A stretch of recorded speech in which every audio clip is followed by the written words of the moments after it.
ده يعني ما هوش كان الاشهر ولا هو الاكبر ولا هو الاعظم ولا هو الاول في تجاره الحديد زي ما الناس بتقول. طيب ربنا كرمه كده سنه 92 الدنيا مشت كده، في واحد اسمه الشيخ صالح كامل بتاع قنوات ART. أيوة. تسمع عليه حضرتك طبعا. راجل سعودي مستثمر محترم فاخر، كان عنده مصنع البركه للحديد في العاشر من رمضان. المصنع كانوا بيديروا ناس مصريين، المهم المصنع افلس وكان عليه مديونيه لبنك القاهره.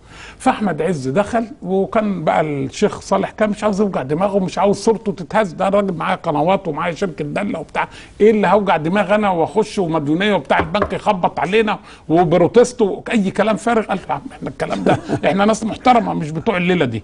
دخل احمد عز اشترى المصنع بايه؟ بايه بقى؟ بالديون اللي عليه بس. متشكرين. كل اللي دفعوا 250,000 جنيه لبنك القاهره. 223,000 جنيه لبنك القاهره عشان